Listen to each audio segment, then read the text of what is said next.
Working Cows Podcast, Episode 21.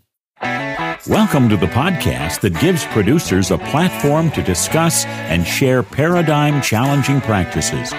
Practices that have increased the effectiveness of their operation and the joy that their families have received from this lifestyle.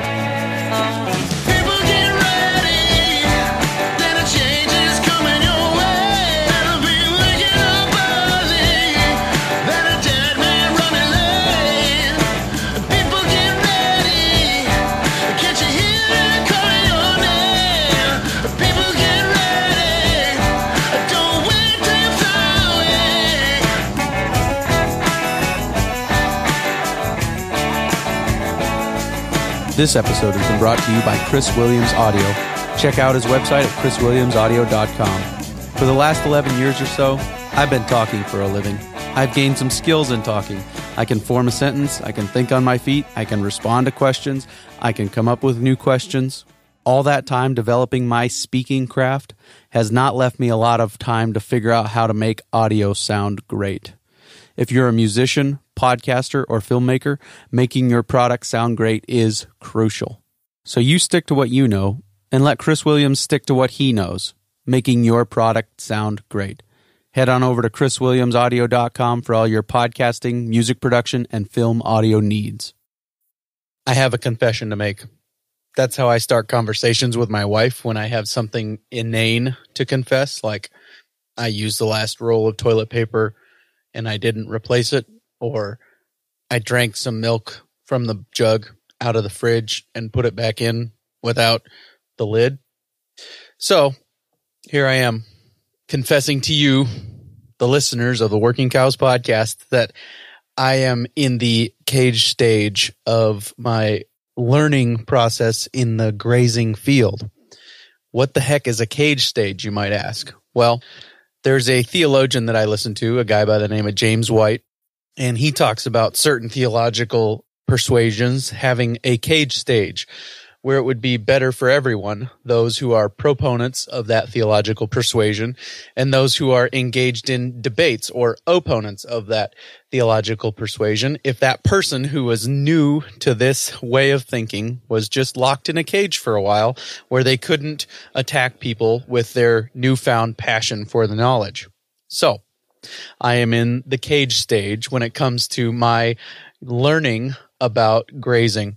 What we have here today is my appearance on a podcast of a guy that I have met through a Facebook group of podcasters where we get together and we help each other with different things. And I joined him for a discussion, and this was a free-flowing discussion, and it touches on some ag advocacy things and some different things, and I didn't exactly nail it in some regards. One thing in particular I touched on, I didn't feel I did a great job of answering that question, mostly due to the fact that I am in the cage stage of the grazing learning process. So I hope that you will overlook some of that and just engage with this content for what it is, a free-flowing discussion between two guys. Another thing I will say is that I had the opportunity to go back and make this a little bit more palatable for different audiences.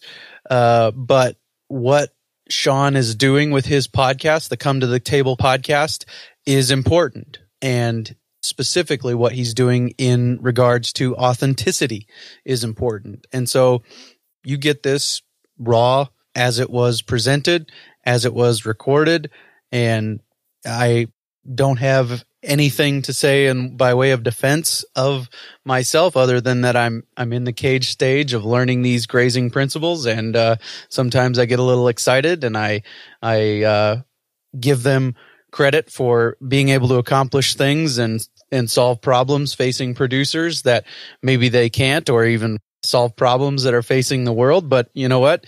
I think I'm in good company, and I think that there is a necessary discussion to be had as far as adapted animals. In episode 25, I have scheduled a discussion with Kit Farrow for episode 25 that I think will help move that conversation of animals adapted to the climate that they are in a little bit farther down the road. So just stick with me, and we will continue with more episodes engaging with producers next week.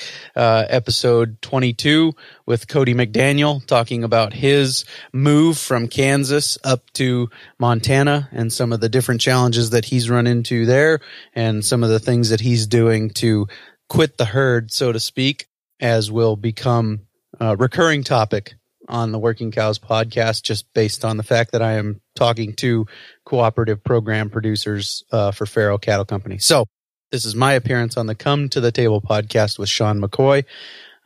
Before we get into that, though, I would like to tell you about a new sponsor here on the Working Cows podcast. That is the High Plains Ranch Practicum.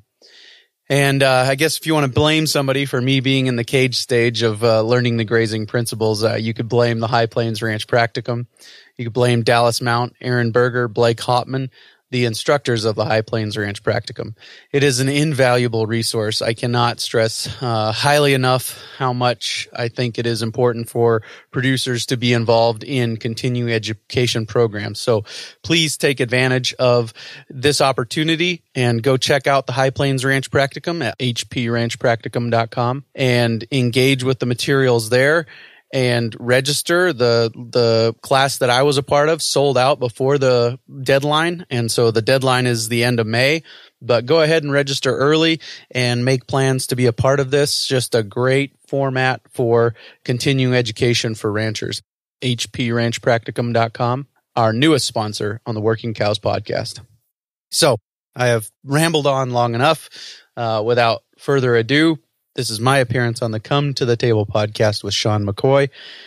Please enjoy this free-flowing discussion. Welcome to another episode of the Come to the Table podcast. And as always, I say this every time, but I really am not only excited to be here, excited about the guests that I have on, but as things have progressed in this entire podcast journey, again, it's just been a humbling experience. And this next guest is an example of that. Having met Clay through a Facebook group, as I've mentioned in other ones, and how we got connected that way. But more importantly, it's a testament to the beauty of the podcast industry and how there's so many different podcasts out there. Clay has a podcast called the Working Cows podcast. And yes, it is exactly that. It's about working cows. It's not an homage. It's not a tribute to something else. It is actually about working cows. And so I listened to an episode of his, and it was the best stuff for 2017. And I thought, you know what? Let's have a conversation. It was just on my heart. And so I reached out to Clay, and he was kind enough to respond back to me. He's here with us today. And Clay, thank you so much for joining me. Thank you for having me, Sean. It's a pleasure to be here. I'm really excited about the opportunity to have a conversation with you. Yes, sir. I am too. So we'll start. We're going to start out with just jumping right into the bio, into the questions, so we can get that going. It's a bit of an homage to my to one of my favorite podcasts out there, the Team Never Quit podcast, as I've mentioned before, with Marcus Luttrell and David Rutherford. And so here we go, buddy. We're gonna go through this. And so the bio I sent to Clay before, and where were you born, and where did you grow up? Clay was born in Rapid City, South Dakota. He grew up also in Belfort. Is that the right way to say that? I always say the rednecks around here pronounce it Belfouche. Belfouche. All right, it works for me. Again, it's in South Dakota, 5 to 10 miles from his house is where my parents were living when he was born. And so obviously from the great state of South Dakota. And so South Dakota, I remember you guys are famous for the pheasants and pheasant hunting. I love to hunt. Yes, sir. Did you hunt pheasant a lot growing up, or is it something you always got to do? Or? So South Dakota, we talk about kind of there being two different Dakotas, East and West South Dakota. And actually there was a legislator from North Dakota that wanted to make it East and West Dakota and just join the North and South portions of the western parts of North and South Dakota. So anyways, they're just so much different in their economies and everything. So the pheasant hunting happens in eastern South Dakota, but I did travel and do my fair share of pheasant hunting. It's been a while since I've been back there to do that, but yeah, it's a ton of fun. Yeah, it's my favorite hunting. I just absolutely love it because you get to do it with people. We usually go to Kansas. I've been wanting to go to South Dakota. That's one of those bucket list items. And just something about driving the birds and having, we use a guide in a group in Kansas there, and the German short-haired pointers come out, and you're walking with your buddies, and it's just a beautiful experience. So that's awesome. So that's a little bit of trivia that I had no idea. So there was an opportunity, maybe, or a thought of, instead of North and South, it could have been East and West Dakota. That's kind of cool. That's interesting. Yeah, and actually, that wasn't that long ago, and I don't know how serious that was, but the suggestion was definitely floated. So we'll have Texas will succeed. You guys can go to East West. California will become its own nation as well. It will be a good time. We'll be had by all. So where do you currently live, and where have you lived before? You had Belle Fourche, South Dakota, and then Waukesha, Wisconsin as well. How long were you there in Wisconsin? I went to 2 years of Bible school. Was that right after high school, or was that? Yep. I graduated high school in 2003 and straight to Bible school the next fall of 2003, September of 2003. So his dad worked for Northwestern Bell, which is part of the U.S. West Quest, and now is CenturyLink. Your dad's still working for them? No, sir. He retired, I believe, in 2008, maybe. I think it was 2008. And then your mom's an elementary school teacher. So just a beautiful, typical Midwest family, huh? Yes, sir. Yep. And you says now that, and they ranch together full time. Your parents do that? Yep. That's what they kind of spent their years working town jobs, as we would say around here, to pay for the land that they now run their cow herd on, or a portion of it. It's definitely a family affair then. Is that something they just always wanted to do? Yeah, I think my dad's actually owned cows since he was 19. As I have started now in my own cow herd, he started with a milk cow and bucket calves and raised them up. And I don't know if they sold them and bought a cow or if they turned them into the cows in their own herd. But yeah, I think since he was 19, he's owned cows. Wow. And so you're married to your best friend for 11 years. Awesome. And you have 4 beautiful kiddos, 3 boys and a girl, all under the age of 9. So you have your hands full. Yes. Yes, sir. Yep. I said the other day in a sermon, I have not been bored in 9 years. So yeah, no, I have one 6-year-old and the other 2 are older. So I have no doubt, but I'm sure it's never a dull moment, but the days go by slow and the years go by fast. That's for sure. Right. I have not heard that before, but yeah, it's accurate to this point for sure. We're halfway to an 18-year-old, my wife and I. She shed a tear. I might have celebrated a little, but you know how that goes. Oh, I do. Yeah, it's that. And it's, it is, and it goes by so fast, and you start looking at it, and our youth minister the other day was telling us about how many more, based on your kid's age, how many more Christmases you have and how many more weekends you have, and you kind of start thinking about it like, wow, it's not a whole lot of time, and so it gets a little scary, it's a little humbling for sure. Yeah. That's a brutal way of looking at it. Yeah. It is. Yeah. So I think it was part of the motivation to get us to kind of come help the youth ministry, which we're like, all right, here we go. Let's, so yeah, good stuff. So the humble brag is we like to ask. And so he said, preaching is the only thing I've ever been good at, but that he also is able to keep cool in heated conversations, which I thought was an interesting humble brag. So tell us a little bit more about that. Is that something you've just always been able to do? I didn't notice it until I started working in a church, and working in a church, as you may or may not know, will lead to some heated conversations here and there. I've seen a lot of people just immediately almost go to defensiveness or personally offended. It just hasn't been my nature, I guess. And I don't know if that has something to do with the fact that I'm probably a coward at heart, that I would rather avoid the confrontation. But really, I love to have a conversation, and I love to seek understanding with the person. Yeah, I don't know if that's because I want to make them happy, or I just legitimately want them to understand me and I want to understand them. But that's kind of my experience thus far. I would lean a little bit more towards the latter, because I think it's easier to just get angry and let your emotions fly, and that's, there's a discipline there that it takes to have that compassion for the other side, I would say that much more. I don't think that makes you a coward, my friend, not by any stretch. And so I just want to clarify. So you're telling me that in a church, not everybody gets along? Is that what you just said? I just want to make sure hard as it may be to believe, I'm sure that nobody out there has that experience. I'm just in a unique situation, but yeah, that has been my experience. Well, there you go, Clay. You managed to get the one church in all of the world that has conflict, because I'm pretty sure the rest of them just all roses and praise and all the rest of this stuff. So well, at least they have a good guy who has an even keel and a cool head in there. Well, I'll bear that mantle, I guess, if it's helping the rest of you. Attaboy. Well, and so I do definitely appreciate the conversation side, and it leads into why you're here quite a bit. And so we've changed the format just a little bit from what you probably heard on the first couple of podcasts. I have the 5 questions, but for the first 3, what I'm going to ask you to do is pick a number 1, 2, or 3, and then whichever one of those questions you pick, I'm going to ask you, but I'm not going to tell you what they are beforehand. So pick a number 1, 2, or 3, my friend. Middle of the road, 2. 2. When was the last time you slept more than 9 hours. Oh, man. I've had kids for 9 years.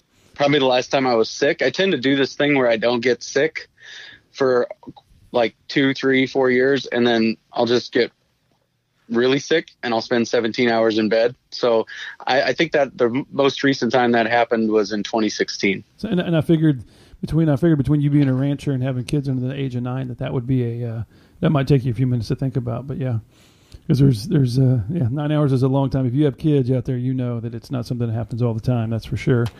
Interesting part of that is the kid that will fight you tooth and nail to get out of bed and go to school every day of the week is, in my experience anyways, the first one out of bed on Saturday when everybody could be sleeping in. Always.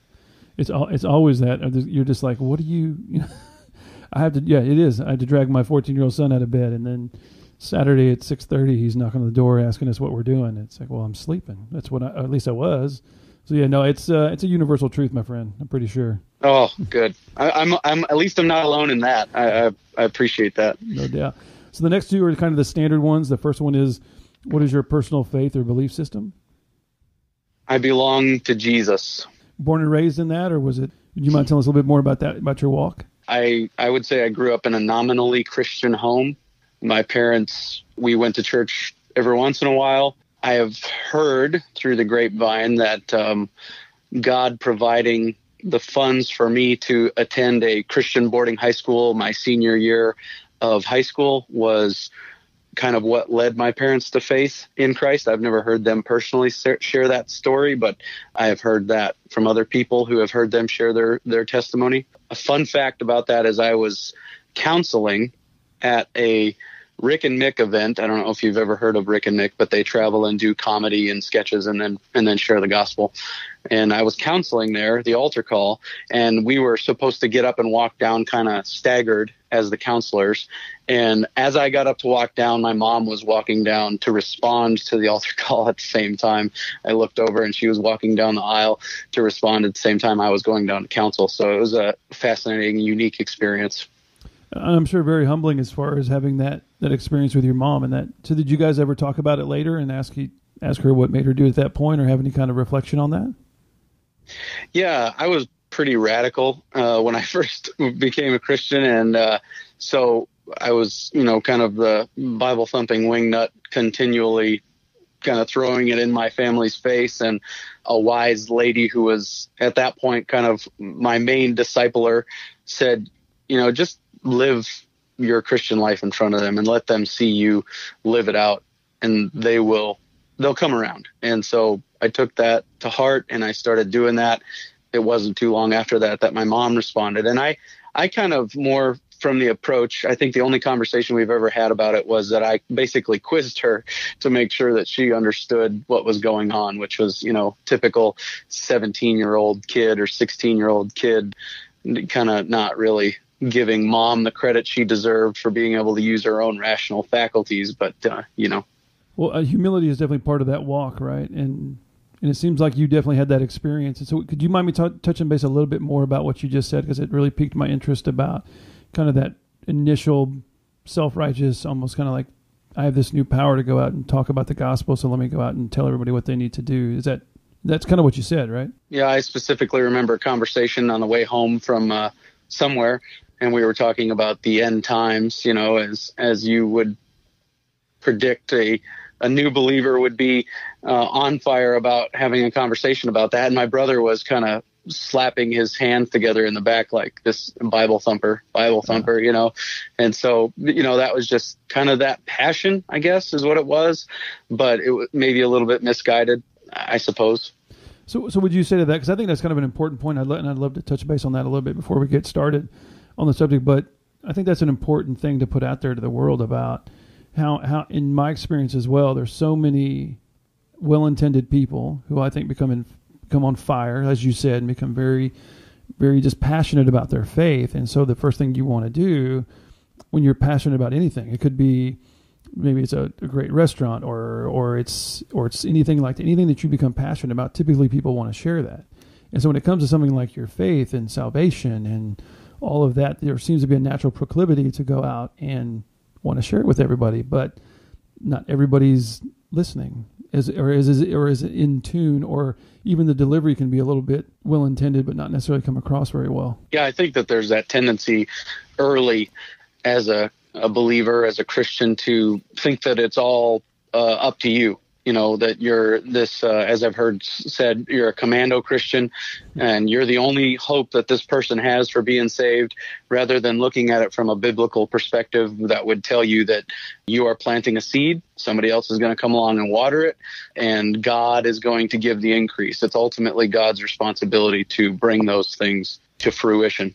Yeah, there's definitely a lot of subject matter we could talk about on that, and I think if we get some time here in a bit, let's definitely revisit that if it shows up. But I think to that, maybe the same time, I think the fifth question now is apropos in a sense of, basically what I ask is, what belief system other than your own have you had, or are you familiar with, and what has been your impression of it? You know, I'm in flyover country, so I haven't had, yes, sir, smack in the middle of it. I haven't had a lot of exposure to others. You know, I probably the most exposure I had to another world religion in its own context was I took a trip to Kenya in 2001 with a youth missions organization. And so I was exposed to Islam there.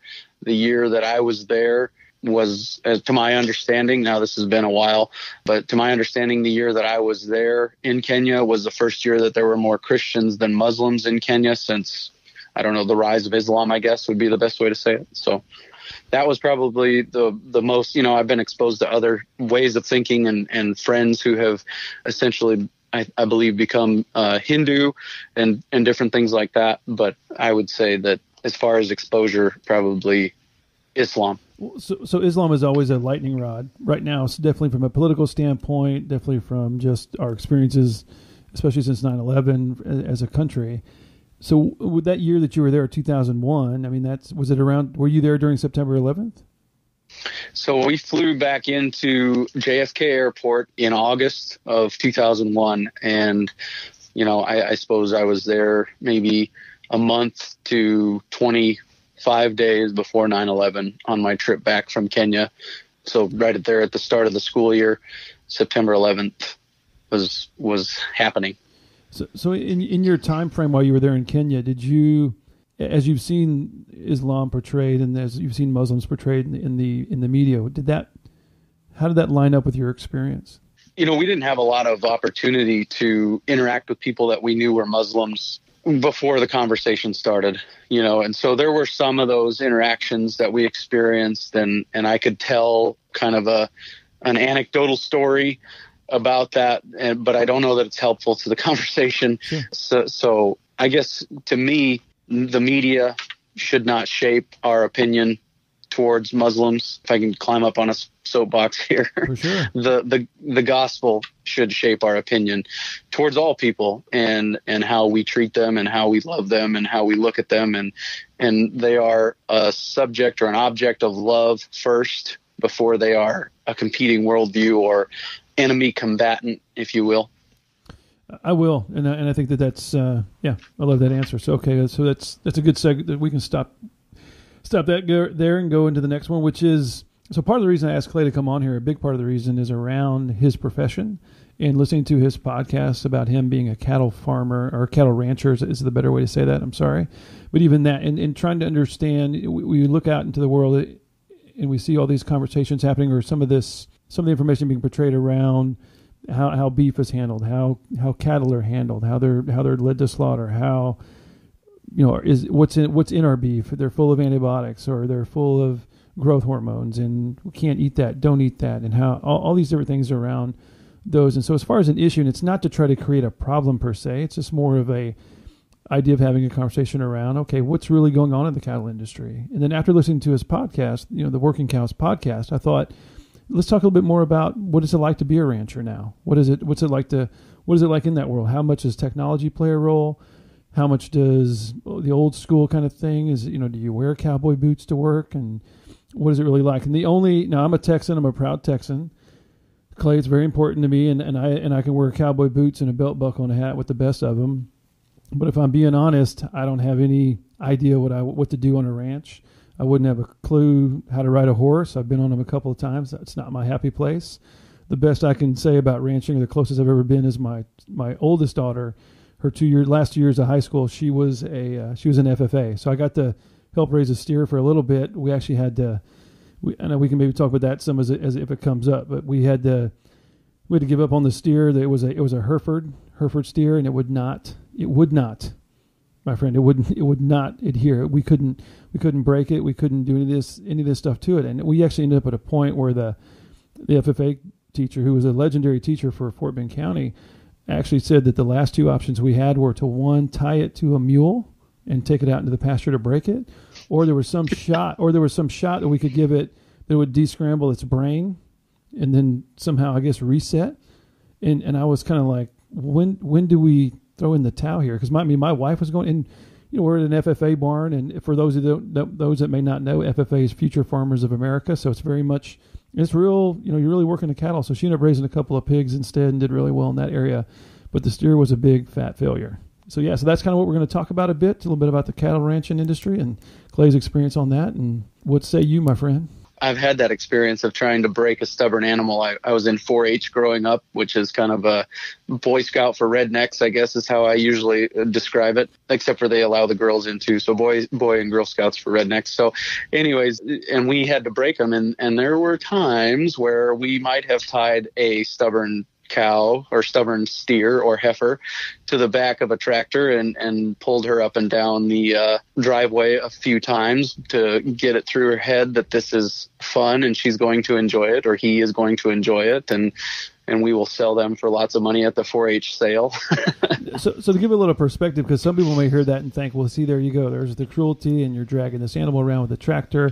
But kind of go into the essence of why that's something that you do and what that ultimately leads to. It's just an opportunity to teach kids about caring for animals and discipline. And I know that sounds ironic given the story I told about dragging them around with the tractor, but we would never intentionally injure them or anything. It was just more, we can't move this animal on our own, and we're going to help them learn what we're asking them to do because we're not big enough to help them learn how to do what we're asking them to do on our own.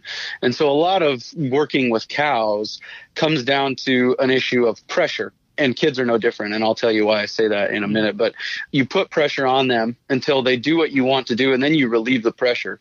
That is something that once they start to step, once they start to walk and be led, then you will relieve that pressure and say, okay, that's what I wanted. Here's a reward, whether it's grain or what we call cake, which is just a protein pellet, a big protein pellet, maybe 2 or 3 times the size of your thumb, if you want an idea of the scale of it. You give them a few of those or a handful of those, and just as a reward, you did what I wanted you to do. Now here's a reward. And tomorrow we're going to come back and we're going to do it again. And we're going to do it again until I can walk you in and out of a sale ring without getting me or somebody else run over. It's about developing a relationship with that animal where they trust you and you trust them. And I was probably, I'll say 10, and that's probably conservative. I might have started younger, between 10 and 15 years old when I was showing cows. You're turning a 10-year-old loose with a 700-pound steer or heifer and asking them to manage that animal. So there's got to be a big level of trust developed there where you are able to handle that animal at that age and not be putting you or other people in danger. Well, you said the word relationship, which I think was really important.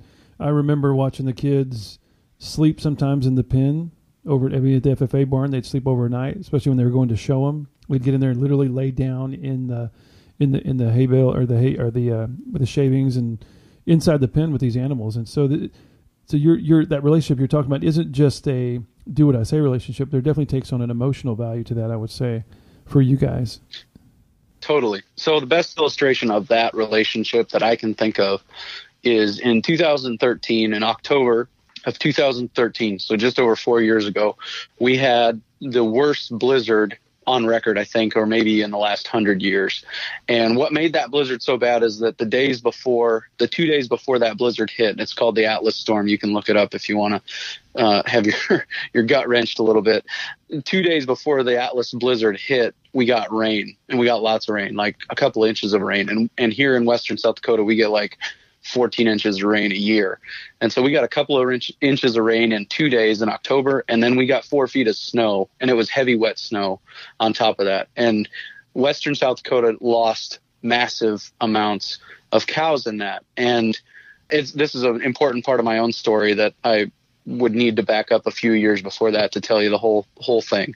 But, and I'm sure we'll get there. But anyways, there were ranchers crying on the news not because they lost a massive amount of money, because some of them probably had insurance and they were going to be fine financially, but they lost cows that they had spent years raising and that they had developed an actual relationship with. They know that cow's number. They know the mom of that cow, and they know whether that cow was bred with AI or artificial insemination, and they know whether that cow was conceived by a bull, and they can probably tell you pretty close to when on what day that cow was born. And so these people had a relationship with those cows and generations of those cows, and they lost them. Some people lost 75, 80, 90% of their herd in one day. And it was an emotional time to be in Western South Dakota.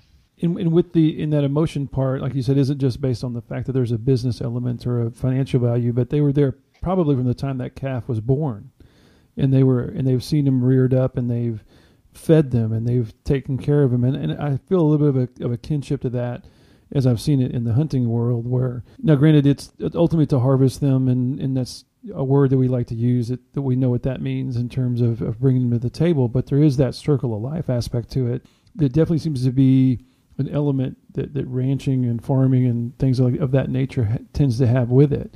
Is that something that always appealed to you, like on a personal level, that you even though you grew up in it, did you have a chance to go a different direction, or is that just always what you wanted to do and there just really wasn't a lot of room for anything else? No, it was not something that always appealed to me. In fact, with both of my parents working town jobs, I kind of resented the cow herd before I was probably, 25 or so.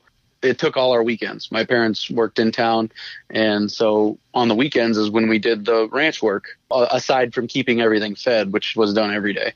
But on the weekends was when we did the ranch work, and so we didn't get weekends like I wanted to do, and I wanted to go to the lake and go shopping and go to Rapid City, South Dakota, and go on four-wheeler rides and different things like that, like I saw my friends from town doing, and we didn't get to do that, and so I resented them for that. And the interesting story of how I went from there, really all the way through high school, that was my attitude.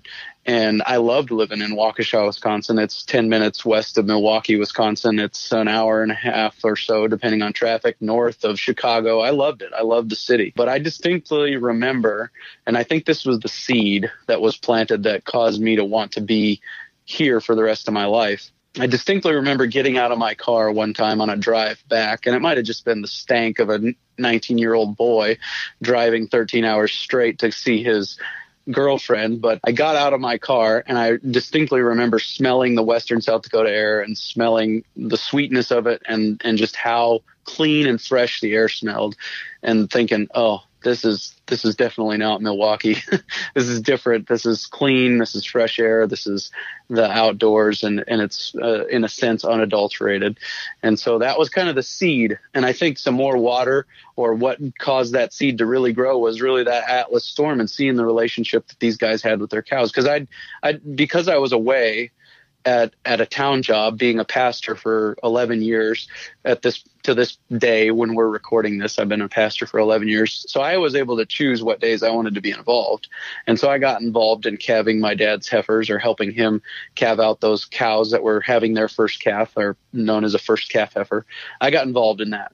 And I got involved in the brandings, which is akin to Thanksgiving or Christmas in Western South Dakota, where people put on this massive feast and have a bunch of people over, and you work to brand the calves that were born that spring. And so I got involved in those points when I wanted to, but really saw that desire to be involved on a daily basis kind of grow up around the time of that Atlas blizzard, when I just saw that there's more going on here than just people making money.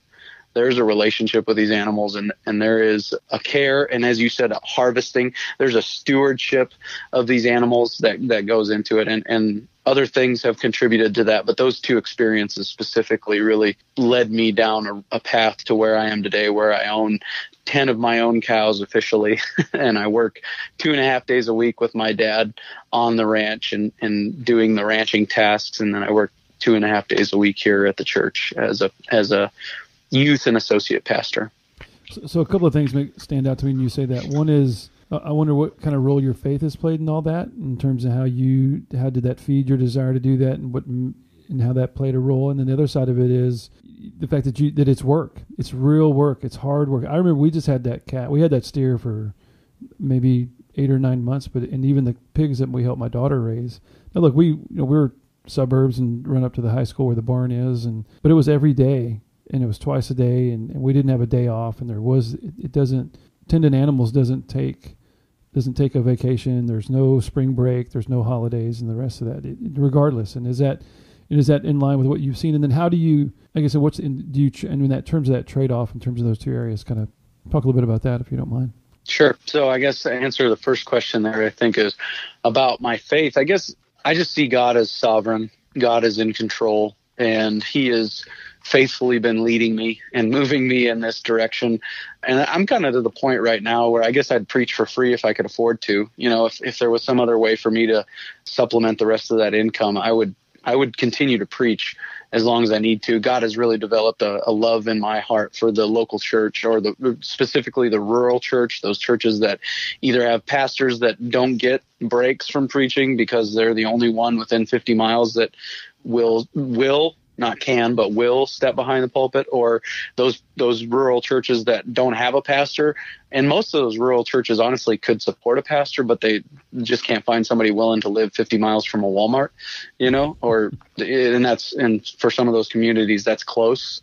50 miles would be a closer trip to town than they are actually having. So I guess just knowing that God's sovereign and he's been leading me and developing these things. And as I've become aware of needs and able to meet those needs, seeing those opportunities. So I think that's mostly the answer to that question.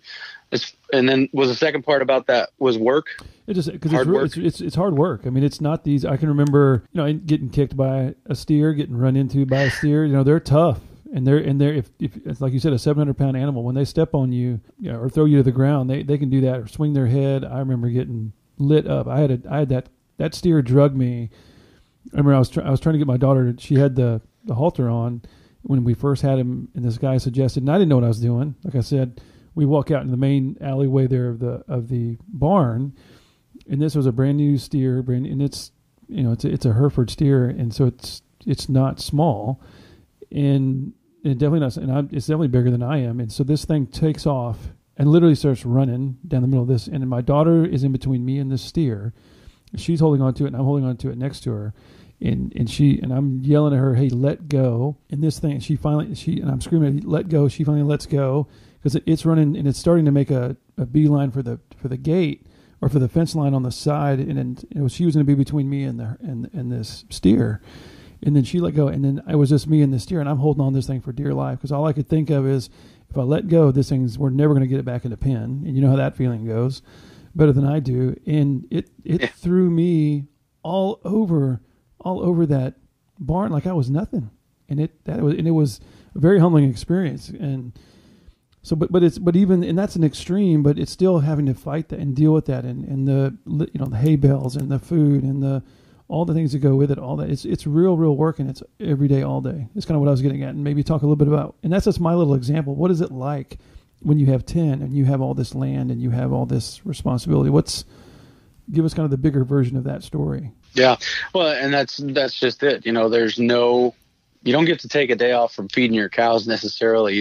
If you're going to do that, you got to feed them twice as much the day before. But if you try to feed them more than 3 days worth of food, they're going to waste most of it and not use it. So, and this is specifically winter feeding, and that's when most of the labor comes into a cow herd as far as getting them fed. Now, there's lots of labor throughout every season, but winter feeding specifically, there's labor involved in getting them fed every day or every other day or every third day. But beyond that, like I said, they waste a lot of that. And so that animal needs to eat. Maybe you've seen the social media postings. If you're cold, they're cold, bring them inside, Yes. That kind of an idea. if you're hungry, they're hungry, right? And a cow needs to eat. A 1,200-pound cow needs to eat 30 pounds or so of food a day, of hay or grass or something. It needs to eat 30 pounds every day. And so you've got to figure out a way to deliver. And some of these guys out here are dealing with herds of 200, 300, 400 head, and they've got to figure out a way to deliver 30 pounds every day to every one of those cows. And you can't skip a day, because they will break the fence down. They will lose body condition, which is kind of their fat reserves. They will lose their calf if they get too drastically thin and malnourished and all those things. So you know, if you're hungry, they're hungry. You got to feed them, and that you don't get to take a day off. And not only that, but when they get sick, you have to take care of them, right? And so maybe talk a little bit about that process of how it is, because there's a little bit, as you mentioned before we started talking, there is that business element to it in terms of a responsibility around harvesting. And so, as you mentioned, the fat, if the fat gets depleted, does that have an effect on the quality of meat? Is it that easy? I know obviously there's an emotional attachment, but how do you balance the emotional side with the business side a little bit? As far as the fat content and the taste of the meat, that's really what you're shooting for. I have a friend that his business is, he travels around and he ultrasounds live beef carcasses, and he ultrasounds them specifically for the size of their ribeye steak. He can tell with an ultrasound tool how big that ribeye steak is going to be. And actually what he's doing is he's ultrasounding seed stock, which is the people that are raising the bulls that ranchers like me go and buy to breed their cows. So he's ultrasounding seed stock and saying this bull has this size ribeye, and he's probably going to throw a calf if he's bred to a comparable cow with this size of a ribeye. And so that kind of determines what you can sell that bull for. And so, but what he's really measuring is size and then marbling. What is the marbling? And marbling, I'm sure anybody who's thrown a grill on a steak is familiar with marbling. It's just those white streaks of fat in your ribeye steak that give it all the flavor. That's what gives it that flavor that makes it beef. It's what's for dinner, And so, yeah, I wish I had, as a podcaster, I wish I had the voice of Sam Elliott, but I don't, or Matthew McConaughey, I guess now is the 21st century Sam Elliott. But I'd still go, I'd still go Sam. If I could change my voice to sound like anybody, it'd be Sam Elliott. Cause I listen to myself talk and I'm just like, oh my gosh. But yeah, I wish I looked like him, talked like him, all that good stuff. I probably would lean more to the Sam Elliott side of the spectrum than I would Matthew McDreamy too. So, although he's a Texas boy and he's awful popular down here, so I get that too. So yeah. Does it matter? Is he popular with Aggies fans? He's a Longhorn, right? Is he popular with Aggies fans? Yeah, a little cross culture. So yeah, if you're not in Texas or if you're not familiar with the University of Texas and Texas A&M, are definitely two rival schools down here in the rivalry doesn't really stop, and the Aggie side, which you probably know, is heavy on the agriculture and mechanical side in terms of engineering, and so so there's always that friendly banter. But in the end, if the Texas flag is somewhere, we tend to rally around it and support you no matter what, typically. So yeah, we love Matthew, and even though he doesn't always wear, doesn't wear maroon, and he always wears burnt orange, and it's all good for sure. Good. I appreciate that insight. No, and it's although but I'm definitely not a Longhorn fan or an Aggie fan. I got friends of mine that are, and it's the pride runs deep on both sides. That's for sure. So cool. So you mentioned ultrasound, and so that's an example of kind of modern technology, obviously, that we have not had. How long has that been around? I don't know about the carcass ultrasounding. This guy's the only guy I know that does it. I'm sure there are other people doing it. He's just the only one I know personally that does it. And he travels quite a ways. I think he's in Minnesota, North Dakota, South Dakota, Montana, Wyoming, Nebraska, kind of the states that touch South Dakota, Iowa.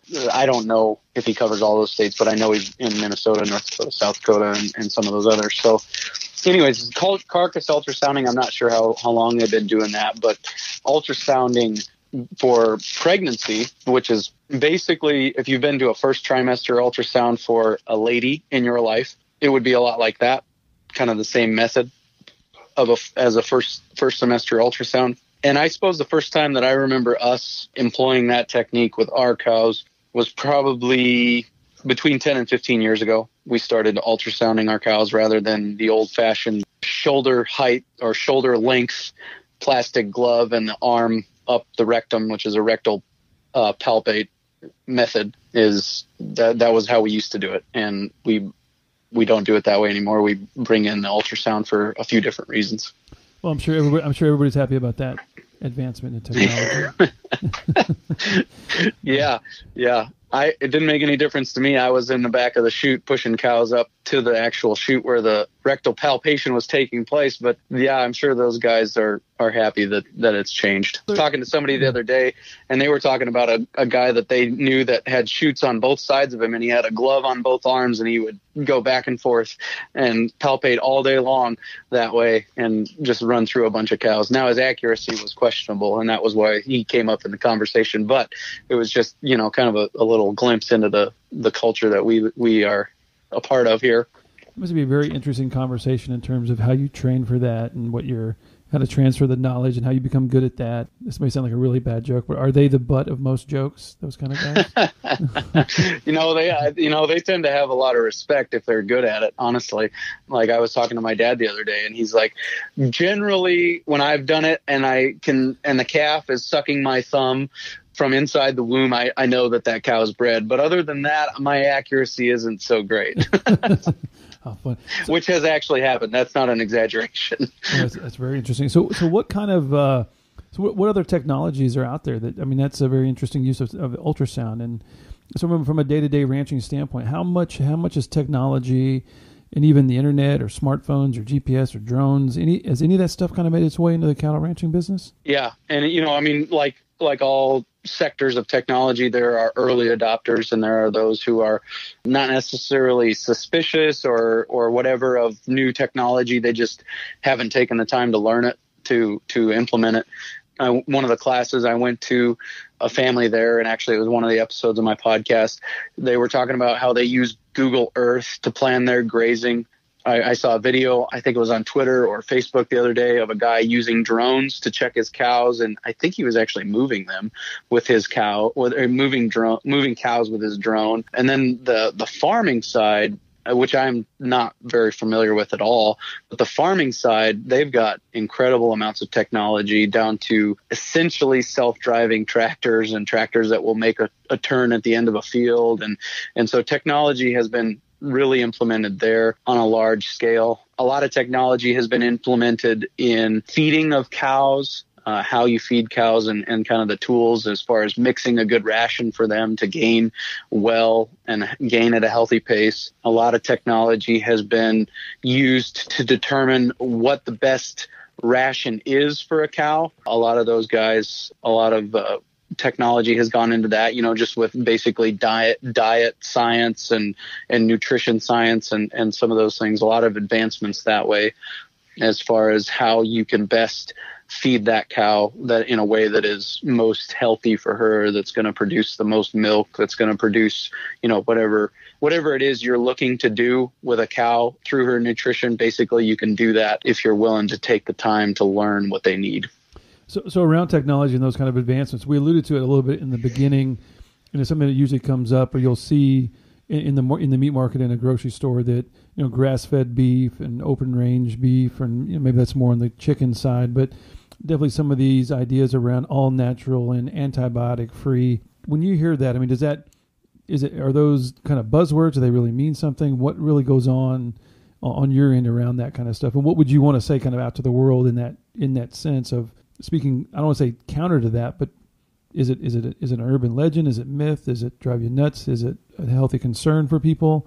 What would you say about that kind of thing? No, I think that more and more I have come to be more sympathetic to those lines of thinking, I guess is kind of the best way I can put that, as far as grass-fed and all natural and some of those different things. I think a lot of the need for supplementation and antibiotics and those kinds of things, and this is a blanket statement that I'm going to qualify by saying it's not every situation, but a lot of the need for supplementation and antibiotics has come from a mismanagement of grass resources, of the cow herd in general. And if we were managing the cow herd a little bit differently, some of those antibiotics might not be as necessary as they were or as they are in some of the more traditionally managed herds. So I think that those are things that people are waking up to more and more.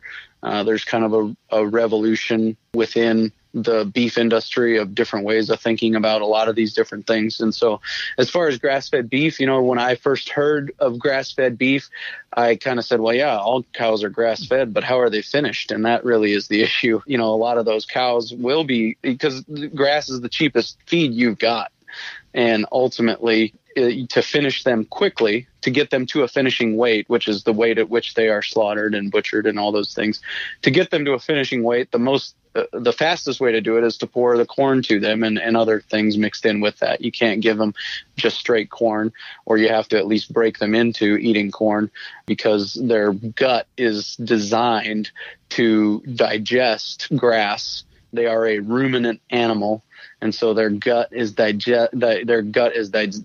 to digest grass. And so you have to break them into that corn and then finish them out with the corn. And I don't know that anybody ever gets to only feeding corn at the end of the steer's time in the feedlot. But, so how are they finished is really the question. And so we have seen that the market wake up to that. Well, these people are just pulling the wool over our eyes and say, yeah, that cow's eating grass at some point in his life. And now we're seeing in the market grass finished beef, which is those that are actually finishing those cows with a forage based diet. Is that ideal? I mean, I've never heard of that, so this is great. So in terms of, and when you say finish, it's because you're really preparing them to go to market, so you can sell them.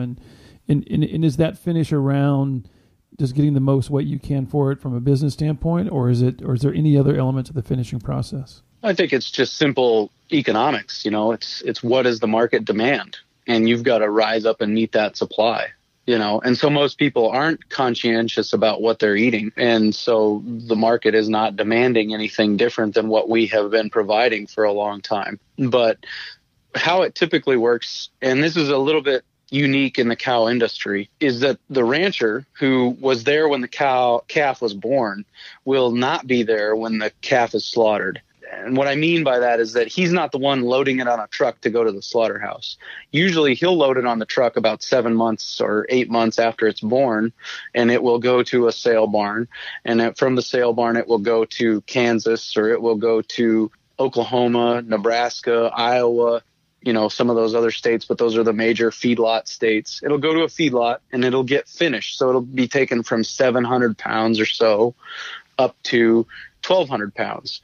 And 1,200 pounds is kind of slaughter weight that you shoot for on those yearlings or those young animals. And so we kind of traditionally, especially in Western South Dakota, we haven't had a relationship with those animals that we have had born into our herd in 1 year. We haven't had a relationship with them beyond the fall of the next year. Most cattle ranches around here are calving in somewhere between January and March or April, and they will raise those calves that are born in January or March or April up until September, October, November, and then they will sell those calves and they won't see them again. Now, in the poultry industry, those people are probably loading those chickens on the truck. Now it's a lot faster process, but those producers are loading those chickens on the truck that they're going to go straight to the slaughterhouse. And I think it's similar in the pig industry. Now, if I'm speaking out of turn, you can hit me up at YP Clay Connery on Twitter and tell me that I'm speaking out of turn. But a lot of the other sectors of agriculture, that producer has a relationship with that meat until it's leaving to be slaughtered. And that's not the way it is typically in the ranching industry.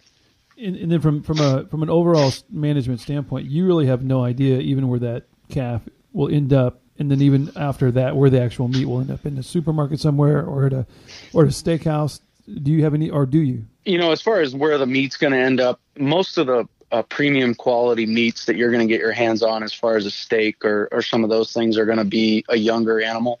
But you have no idea where in the country it's going to end up. A lot of the ground meat that you get is probably an older animal. Now, those are both generalizations, so take them for what they're worth, but that's kind of the way those things happen. A lot of a younger animal will get ground, but most of the steak that you eat is going to come from a younger animal, and not very many of the steaks that you eat are going to come from an older animal. We don't have that. Retained ownership is kind of the way it's talked about around here. We don't have that relationship a lot of times in our production production businesses. So a couple of questions around that, because I'm curious now. Now, is there an overall standard as being part of the beef industry, if that's correct? Is there an overall standard that you guys adhere to as a collective so that it maintains a certain qualitative aspect across the board, no matter where the calf or the cattle comes from? And then how much of it do you ever get to individualize and sell directly to somebody? Like, can a person just come to your ranch and buy a calf?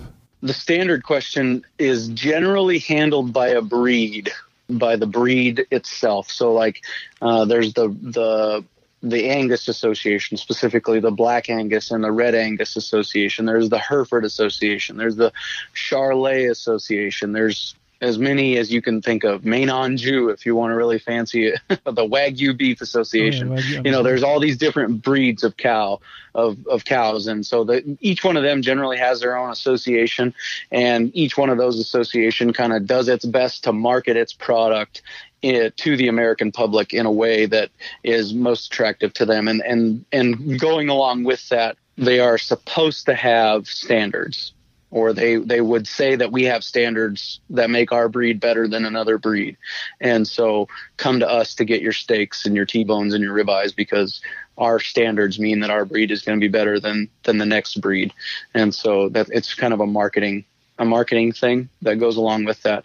So that's kind of how that works as far as the quality assurance. Now, there's some wide sweeping quality assurance things going on in the beef industry. BQA, it's called, Beef Quality Assurance, is something that's being adopted by a lot of producers, and that is a lot around how those cattle are handled, but also how they're fed and some of those different things. And if antibiotics are given, where they are injected, so that they are injected as close to the bloodstream as possible and not directly into the muscular part of the animal that's going to become a beef product that will be consumed by an end consumer. So I think, does that answer that first question? Yeah, I'll go to the direct marketing question next, if it does.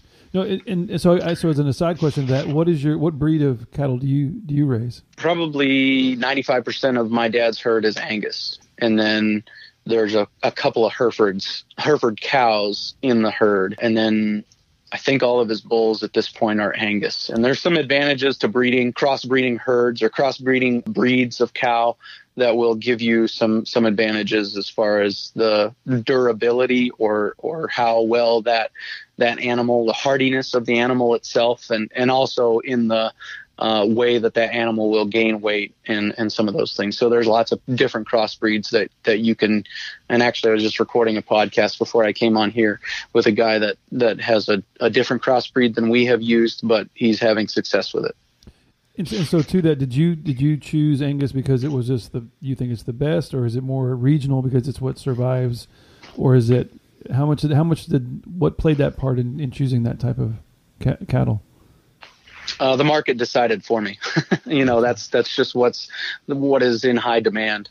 I'm a capitalist, and I'm unapologetic about that. And I chose the most desirable animal, the most marketable animal that I could. So as an aside question to that, another one is because everybody hears Black Angus. I mean, I'm a steak lover. Like I said, I grew up in Texas. It's pretty much what we're given that before we're given actual baby food down here. And is Black Angus, is it the best? Maybe this is of course. Of course. Okay, so let me ask you another question, because that's kind of a loaded question now that I think about it. What other, if you can't get Black Angus, which is the best, obviously, what's your second favorite? A Black Angus crossbred with a Hereford. Perfect. Love it. No, there's some Japanese breeds that have started to be introduced into America. That one of them I mentioned earlier was the Wagyu breed. Oh yeah. WAGYU. Yep.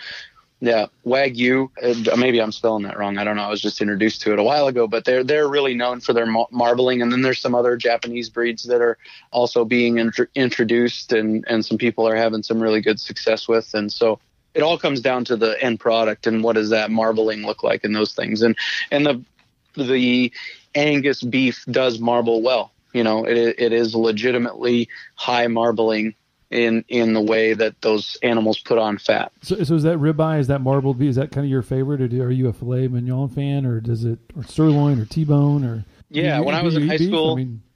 Oh yeah. Yep.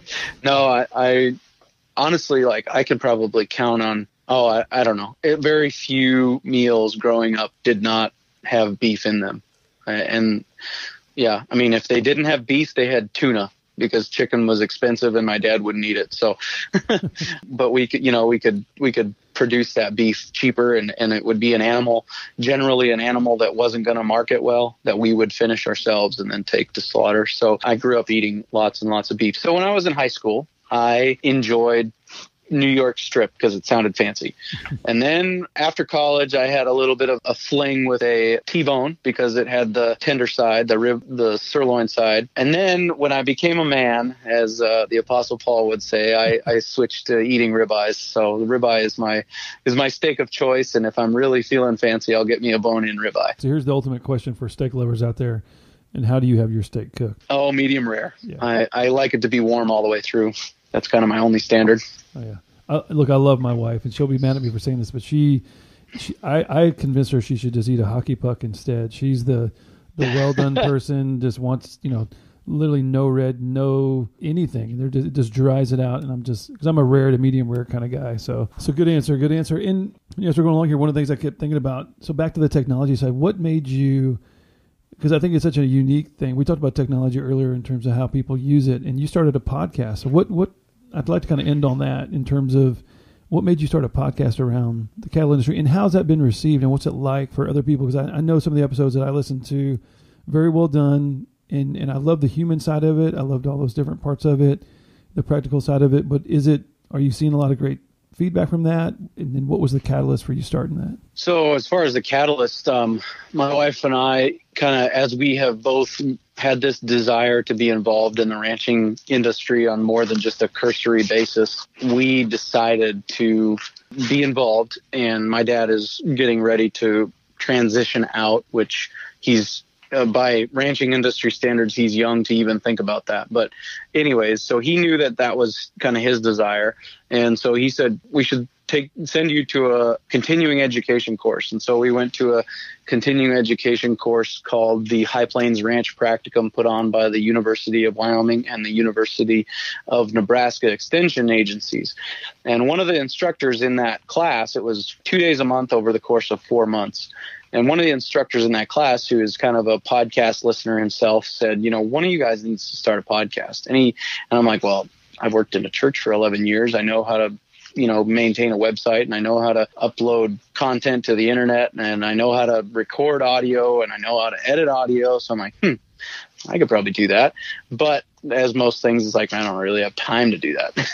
And then, so every class period, he mentioned that. And so after the third class period of him mentioning that, I'm like, okay, I'm going to do it. And so I put it together, and I recorded a few episodes, and I got back to the last class period, and I announced it to the class that I had started this podcast. And just basically my whole motivation, because this class that I went to was really a paradigm buster as far as the practices that they were encouraging us to adopt, and specifically the practices as it relates to grazing that cow as long as possible. And there are people who are grazing those cows essentially year round, which is hard when you think about snow cover, and you think about frozen water, and you think about all the challenges that go with that. And then they talked about how you could transition to doing that. And so that really piqued my interest of a new out-of-the-box way of doing things, or a different, maybe not new, but an out-of-the-box way of doing things. And so I decided I wanted to start a podcast, and I wanted to give producers a platform to share paradigm challenging practices. And so that was what I did, and I've been able to find ranchers. I've been able to find kind of industry experts, so to speak, to interview and to talk about. And one of the benefits that I have is that my dad is essentially my target audience, and so I've had to show him how to get a podcast onto his phone. But he's a regular listener, and I get to ask for feedback, and I get to talk to him about how, what he thinks about it and get feedback from him on those episodes. And so that's been a really good opportunity. As far as the reception has been concerned, podcasting can be kind of a lonely endeavor. You don't get a lot of feedback all the time. You see the downloads come through and those numbers are exciting, especially when you're first starting out like I am. You don't get a lot of feedback. And, the most exciting stuff is people liking the Facebook page that you didn't know before you created the Facebook page, or people sending you reviews through iTunes that you didn't know before the podcast started, or that you still don't know. So those are some of the things that I guess I've looked at as far as how well it's been received and those things. And I'm having a whole ton of fun doing it. So really that's the I guess the bottom line is, how much fun am I having doing it, and will I continue to do it? And because I'm still having fun, I'm going to continue to do it. In addition to be fun, yours specifically, there is some technical and some very savvy information that people can take into their own industry, and it seems to have that. So in terms of that, how cattle ranching, obviously through the Midwest, I know we have it here in Texas. Obviously, it's still a very large industry. And even internationally too. You mentioned Japan and the UK or Europe. They have it. I mean, it hasn't gone anywhere for sure. Yeah, I'd really like to talk to some of the people in Europe about, what does a ranch in Europe look like? Because they're different. They're smaller. They're just different in the way they operate. Another country that is huge as far as production of beef animals is Argentina.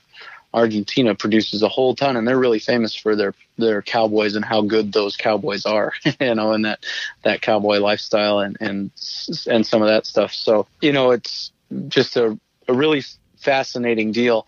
Just to illustrate the importance of agriculture in the Midwest or in the West. In South Dakota, there are 5 sectors of agriculture. There's beef, there's swine or hogs or pigs, there's chickens or poultry in general, I guess. There's dairy and there's sheep, I think, are the 5 that I'm looking at. Or farming. So anyway, those 5, each one of them individually brings more money or more GDP to the state of South Dakota than the second largest moneymaker, which is tourism. And if you think about that, we've got the Sturgis Motorcycle Rally, right. We've got pheasant hunting, we've got Deadwood's out there. Deadwood, yeah. Yep, and Mount Rushmore. So Deadwood, Sturgis, pheasant hunting, and Mount Rushmore are all tourism income, right? Each one of the individual 5 sectors of agriculture brings more money to the state of South Dakota individually than tourism does. And so that kind of just tells you about the importance of agriculture in our state. And the probably even a better illustration of that is, are you familiar with the oil boom in North Dakota? Yes, I am.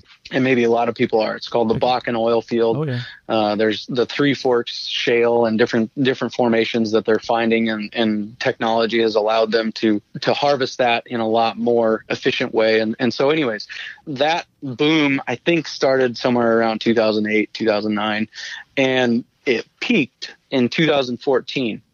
And you just think about all the money and all the barrels of oil that they were pulling out of the ground. 2014 was the only year that oil brought more money to the state of North Dakota than agriculture. That blew my mind. I can understand that tourism is second to each one of the 5 sectors of agriculture in South Dakota, but that oil was second for all those years to agriculture in North Dakota was pretty mind-blowing to me. No, it is. And I spent 16 years in oil and gas. So before I started my company, that's completely different. But I used to work for Schlumberger on the upstream side. So I'm very familiar with Bakken. I'm very familiar with horizontal drilling and fracking and all that stuff. And yeah, it's been revolutionary for us, and there's a lot of money in it. But it also gives you an idea, as you said, as to how much money and value is in the beef industry and in agriculture and farming and cattle ranching. So we talked about the podcast side and what that's been like for you. So, and if anybody out there is listening that knows somebody somewhere in the UK or in Argentina or in Japan somewhere, if this could ever get out to there and be used in that capacity to get somebody in contact with him, I think it'd be great. I think it'd be great to have him get in contact with you and do that. And that's one of the beautiful things about podcasting is the ability to bring those worlds together. And you can be, Clay's in South Dakota, I'm down in Houston, we're having this podcast, and somebody in Japan or in the UK or somewhere in the world can listen to it. And you can even connect with those people. I'm having people come on here in the future. I'm working on that in terms of, there's a guy I have out in Latvia that I'm getting ready to connect with, and in the UK and different places. And so it brings the world together. And so along those lines, and I don't want to get political or don't want to get too much of I want to do that, but I definitely want to throw a little light on the fact that you mentioned earlier, way back, you use the phrase flyover state. That South Dakota is a SD. Right. I'm sorry. So I used to describe myself as from Western SD, yes. And then I saw somebody describing San Diego as SD. I'm like, no, I have to spell it all out. Western South Dakota. No, and when I was reading that earlier on my notes, because I spent 4 years there when I was in the Navy, and so I know San Diego, and so I apologize. No, South Dakota, and we hear that, and that was a big buzzword in the recent election, and we'd be doing a disservice a little bit if we didn't mention that. And you mentioned how in being in that quote unquote flyover state, as you mentioned, it's isolated anyway. It's out in the middle of nowhere. It's definitely a different world, a different culture. So if somebody's listening to this, it's sitting in a cafe in Los Angeles or is in the big cities in this country.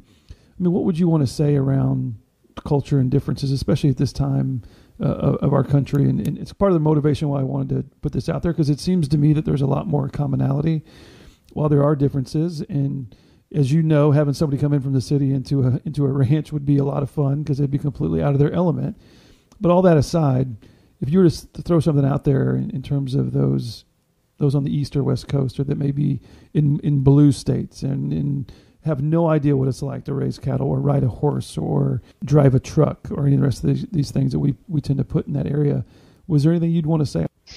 I think that we're doing our best to provide you with best quality, most humanely raised animal that we can. And we love these animals, and we're doing our best to take care of them from birth through when they end up on your plate, to see that they are as comfortable and as happy as they can. Because if they're uncomfortable and they're unhappy, then they're not going to gain weight and they're not going to be productive animals. And so we're doing whatever we can to make sure that they're really taken care of. And really the BQA, the Beef Quality Assurance Program, and some of those things are in response to objections that were raised by, the coasts, so to speak, the left coast and the East Coast. There was objections raised about how those animals were being handled, and we wanted to go out of our way and right down to the sorting stick, which is a tool that we use to sort cows in a corral. We've changed that to be a different shape and so that it doesn't even have to touch the animal. It just makes noise, and they see it as a barrier and they want to go the opposite direction. And we try to, I've got an episode releasing on Monday about low stress livestock handling, and we're doing our best to raise these animals so that they're comfortable, they're well fed, they're well cared for.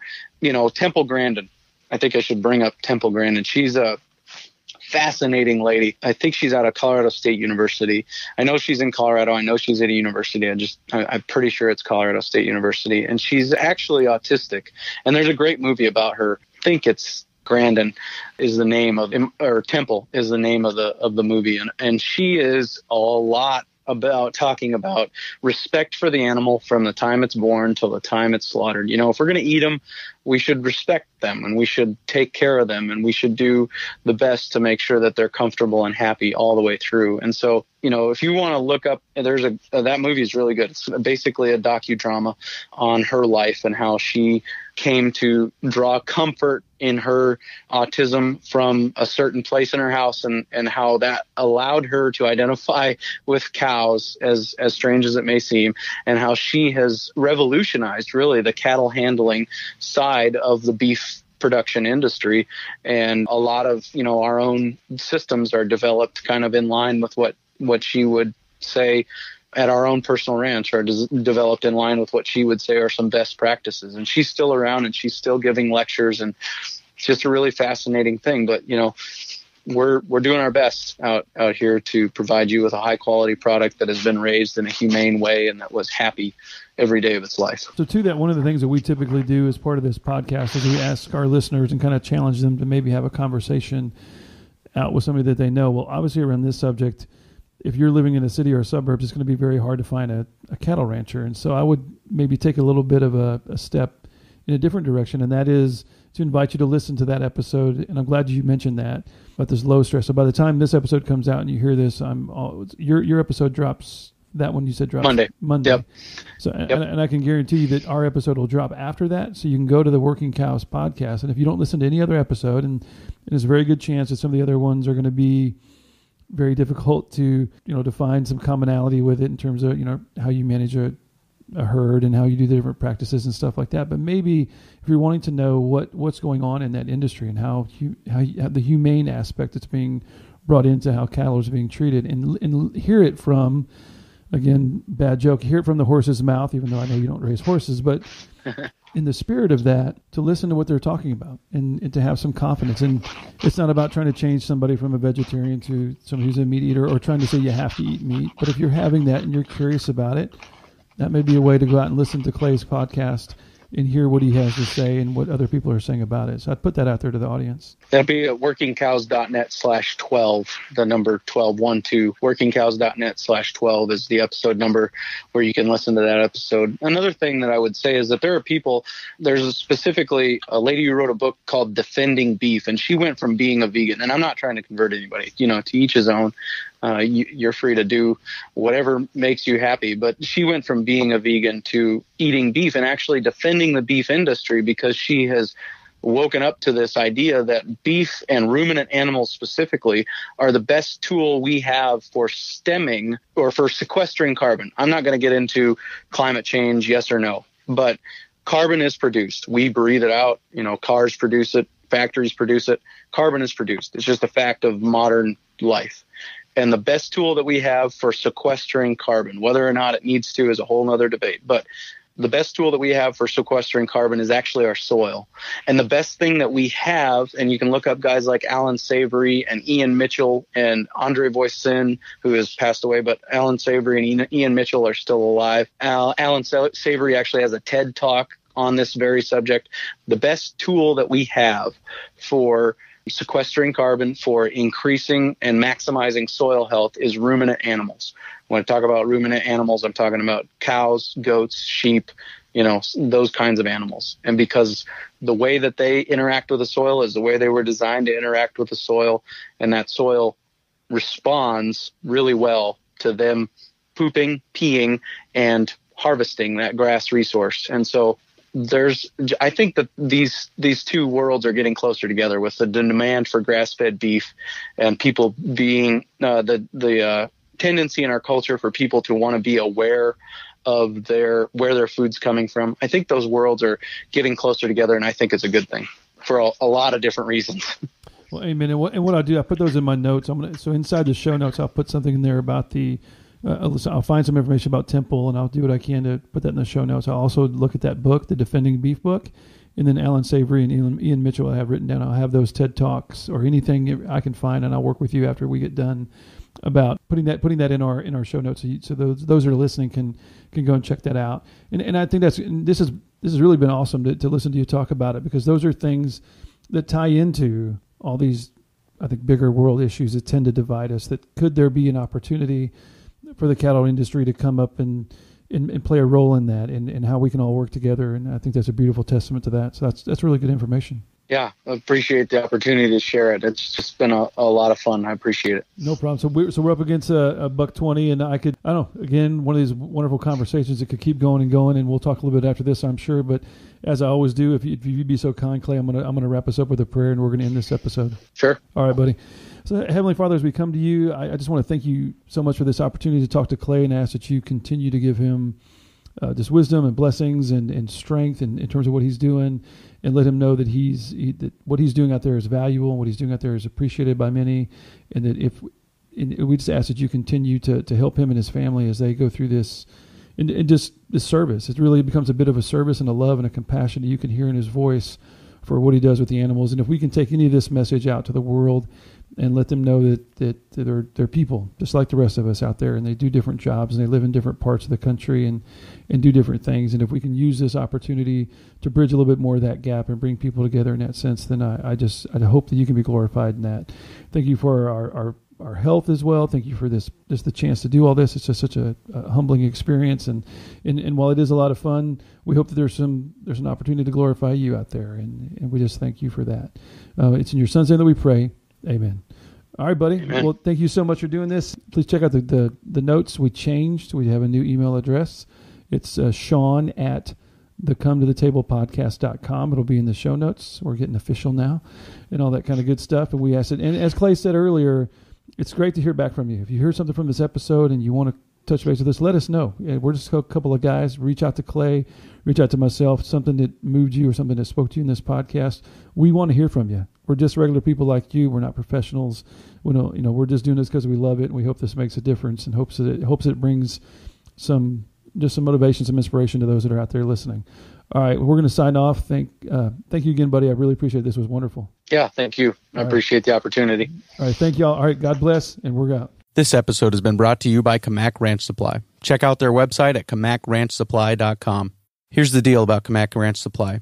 When you call and ask them about a product, there's no blank pause on the other end of the line because they don't understand the product that you just asked them about. If they are selling it, they understand it because they are producers, and Gary Kamak himself, the owner of Kamak Ranch Supply, is a producer. So if you want answers about the products you're calling to ask about from producers, call Kamak Ranch Supply or check out their website at kamakranchsupply.com. If you want to check out the show notes page for this episode and check out some of the things that I mentioned there in my conversation with Sean McCoy on the Come to the Table podcast, please check out workingcows.net/21. Workingcows.net/21 is the show notes page for today.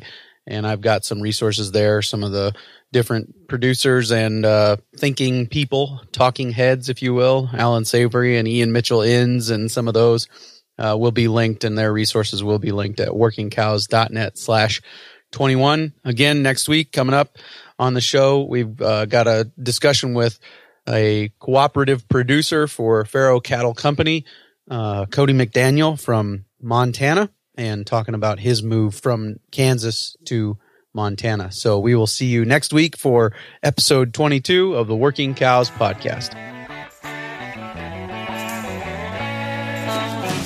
We invite you to visit workingcows.net to subscribe to the show via iTunes or Stitcher.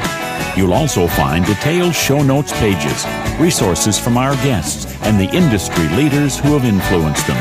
For more ideas on putting your cows to work for you in a more profitable way, tune in next week.